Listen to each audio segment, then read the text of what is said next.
Imagine a book appearing seemingly out of thin air, a text claiming to unlock ancient wisdom, yet its origins are shrouded in an almost deliberate obscurity.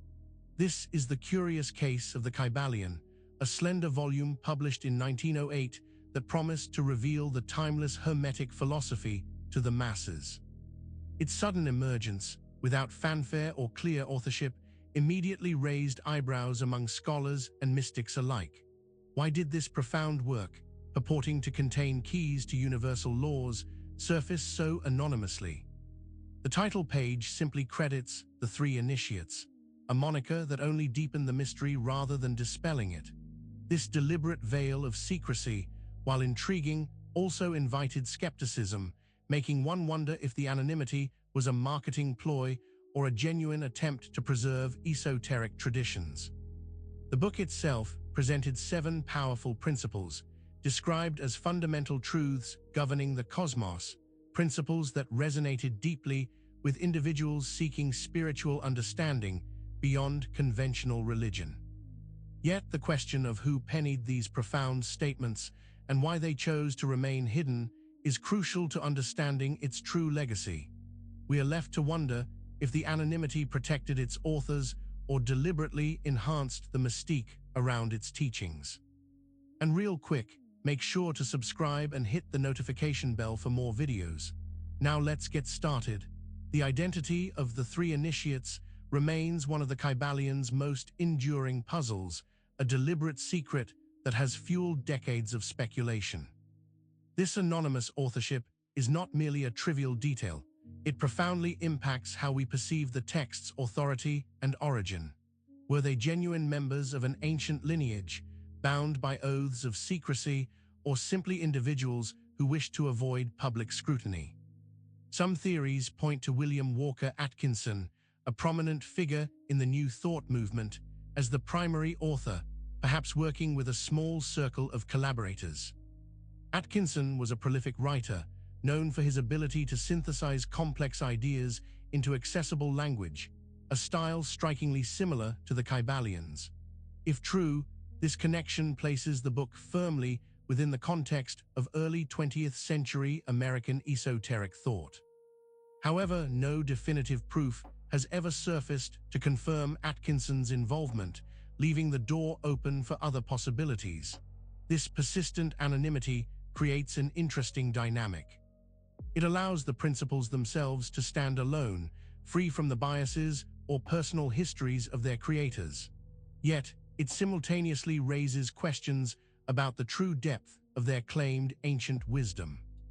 The lack of concrete identification leaves us to ponder if the identities were less important than the message, or if something more substantial was being hidden from public view. The Kybalion lays out 7 key principles, presented as timeless truths from ancient Hermetic philosophy: mentalism, correspondence, vibration, polarity, rhythm, cause and effect, and gender. These principles are elegantly articulated, forming a comprehensive framework for understanding the universe and one's place within it. They offer a powerful lens through which to interpret reality, suggesting that all is mind and the universe operates with precision. But were these principles truly unearthed from ancient texts, passed down through secret societies, or were they a modern synthesis, cleverly packaged to evoke an aura of antiquity? This distinction is critical because it speaks to the very authenticity and historical lineage of the Kybalion's teachings. If they are direct translations of long-lost wisdom, their weight is immense.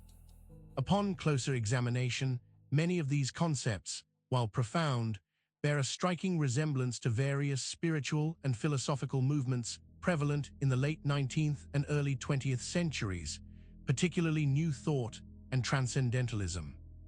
This raises the question of whether the Hermetic label was an honorific, applied to give modern ideas a deeper historical resonance. The principles are undeniably compelling, but their true origin points to a fascinating blend of historical veneration and contemporary construction. To understand the authenticity debate surrounding the Kybalion, we must compare it to its supposed ancient ancestor, the Corpus Hermeticum. The corpus is a collection of Hellenistic Egyptian texts dating from the 1st to 3rd centuries AD, genuinely attributed to Hermes Trismegistus. These ancient treatises explore theological, cosmological, and philosophical themes, forming the true historical bedrock of Hermeticism. When placed side by side, significant differences emerge. While both texts share a common reverence for the divine mind and the interconnectedness of all things, the Kybalion's concise, seven-principle structure is markedly different from the sprawling, dialogue-based discussions of the Corpus Hermeticum. The ancient texts are far more mystical, poetic, and concerned with the direct experience of God, or the One, through gnosis. The Kybalion, by contrast, presents a more systematized, almost scientific approach to spiritual laws. It operationalizes principles in a way that feels distinctly modern, designed for practical application in one's life. This isn't to say it's without value, but it begs the question: did the Kybalion truly derive its principles from the corpus, or did it borrow broad themes and then re-engineer them into a new, digestible framework? The philosophical distance between the two texts is vast, suggesting more interpretation and recreation than simple transmission. The New Thought movement, flourishing in America during the late 19th and early 20th centuries, emphasized the power of positive thinking, mental causation, and the inherent divinity within each individual. It taught that our thoughts shape our reality and that a harmonious mind leads to a harmonious life. The ideas of creative visualization and the law of attraction, so popular today, found their early roots here. When we consider the Kybalion's core principle of mentalism, the all is mind, the universe is mental, the resonance with New Thought becomes strikingly clear. This foundational idea that the entire cosmos exists within the mind of the all provides a philosophical underpinning for the New Thought concept that our individual thoughts hold immense power. The principles of vibration and polarity also find echoes in New Thought's focus on aligning one's energetic state with desired outcomes. The language and pedagogical style of the Kybalion also align perfectly with New Thought publications of the era. Clear, concise, and aimed at practical self-improvement and spiritual mastery, it presented complex ideas in an accessible format, much like the self-help and spiritual guidance literature popular at the time.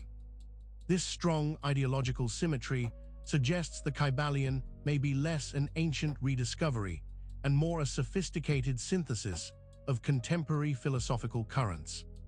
One striking aspect of the Kybalion, when compared to traditional Hermeticism, or indeed many ancient spiritual paths, is its somewhat abstract and impersonal portrayal of the divine.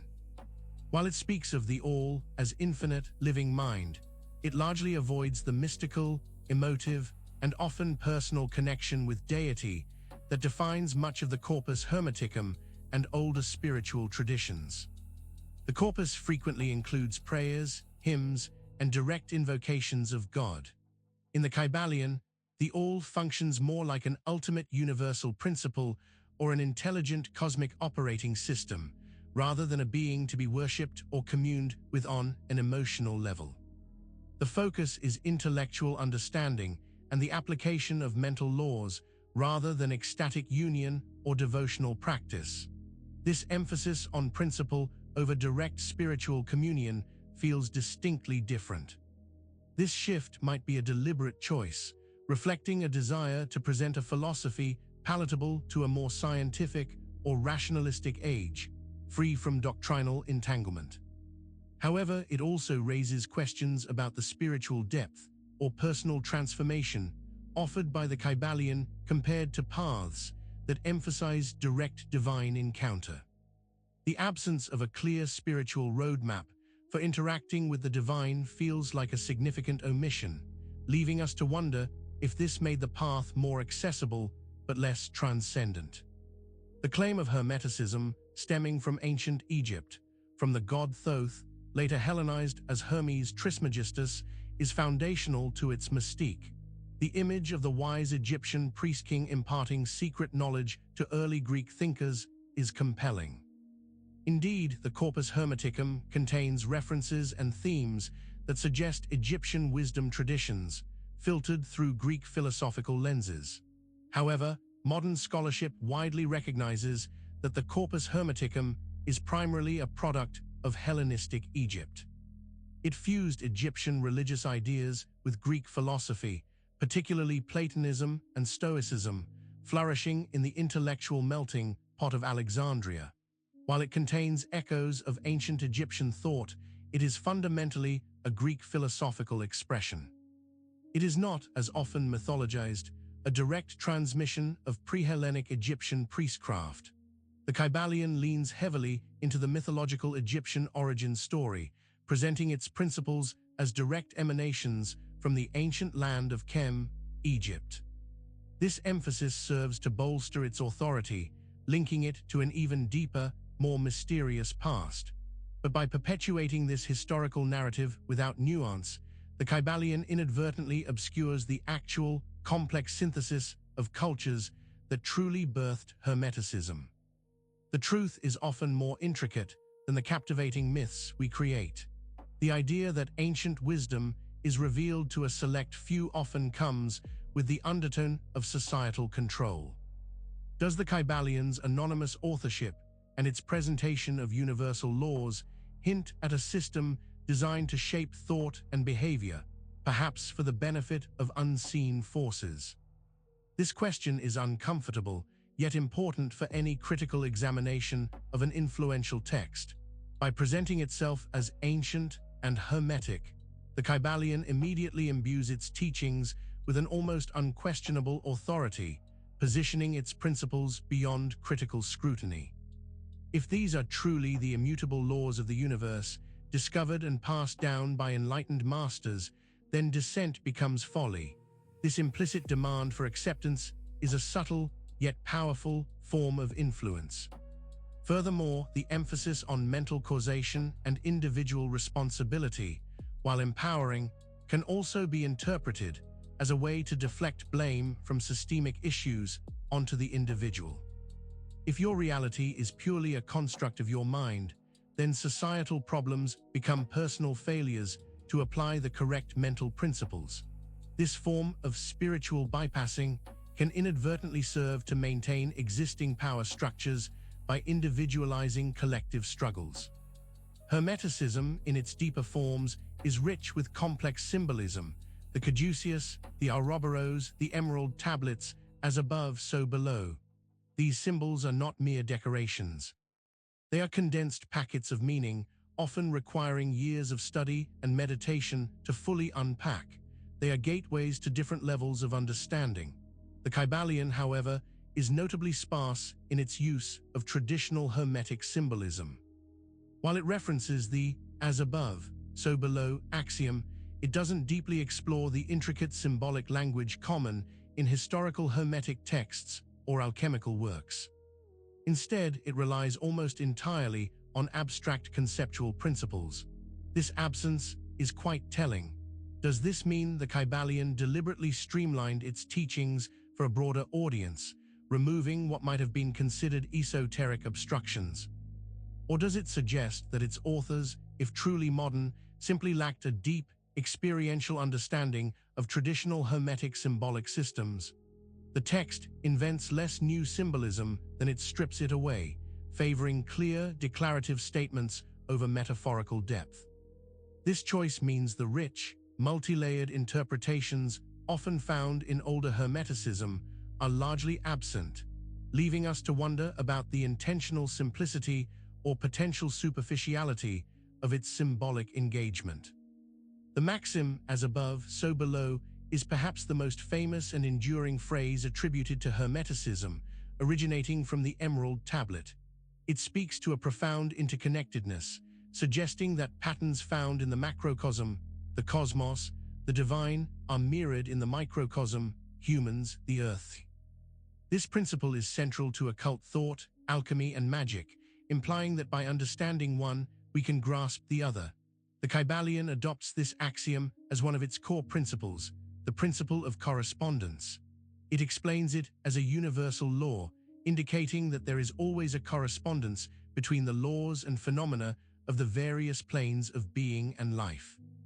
This interpretation is straightforward and aligns with a rational, understandable universe, emphasizing a structured, predictable relationship between levels of existence.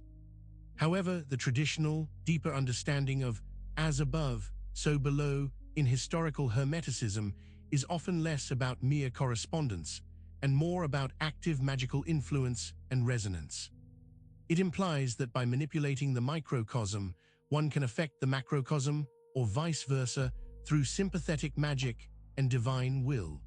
The Kybalion's interpretation feels more philosophical than operative, stripping away some of its esoteric power dynamics. This simplification makes the concept more accessible, but also less potent in its mystical implications, leaving one to ponder if its true magical intent was diluted. Traditional Hermeticism, like many ancient mystery traditions, heavily emphasized the concept of initiation. This wasn't merely learning concepts from a book. It involved a ritualistic, experiential process, often guided by a master or within a structured order, meant to transform the initiate at a profound spiritual level. It was a journey of gradual unveiling, requiring commitment and often secrecy, passed down through a direct lineage. The Kybalion, by contrast, presents its teachings as universally accessible, requiring no formal initiation, no master, and no specific lineage.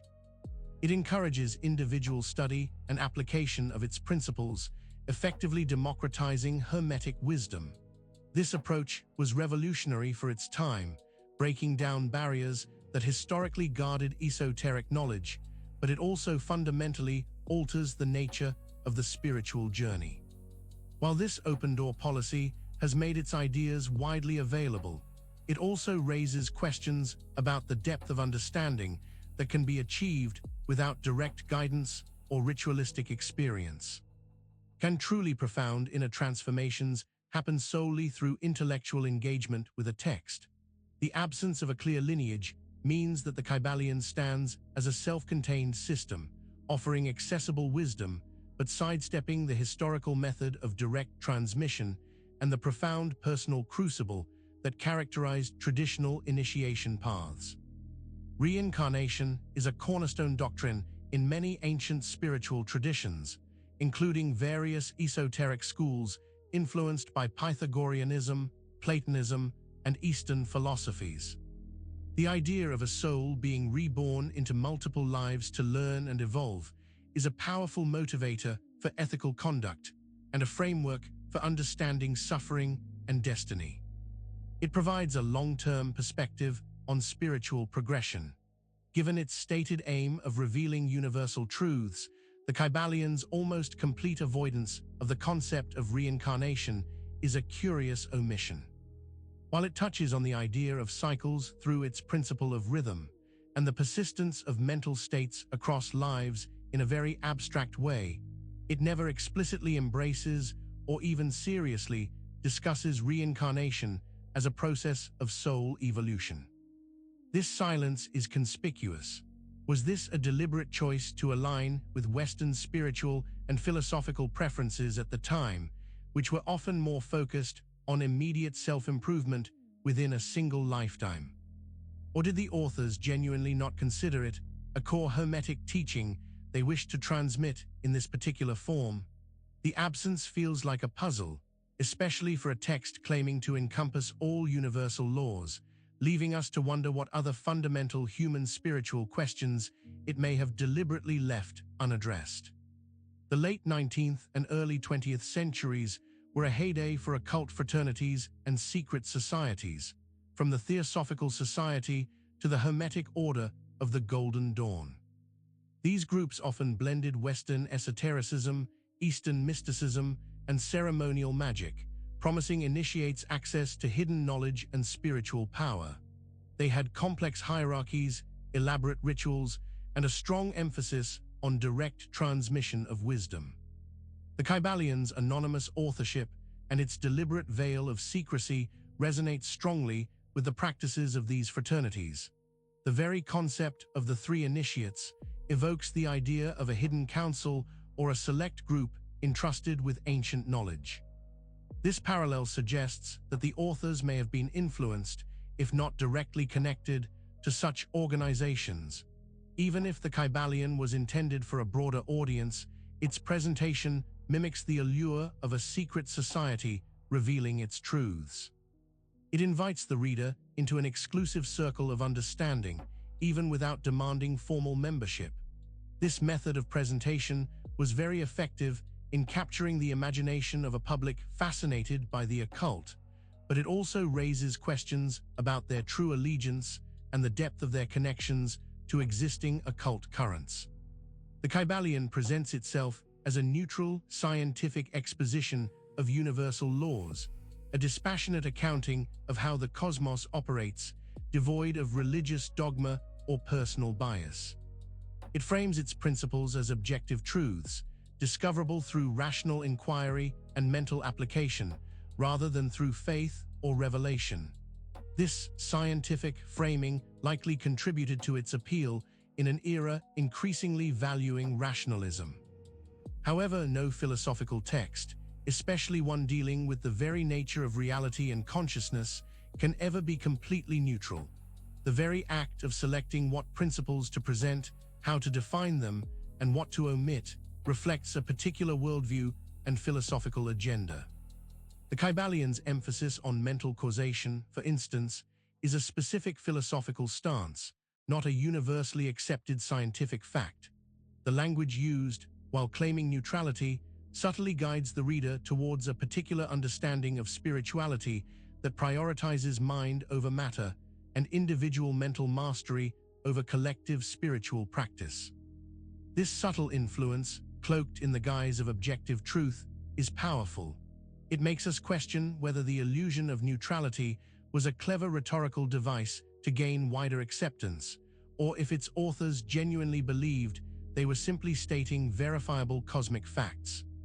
Today, the Kybalion enjoys a devoted following, achieving what might be described as cult status in certain New Age and spiritual circles.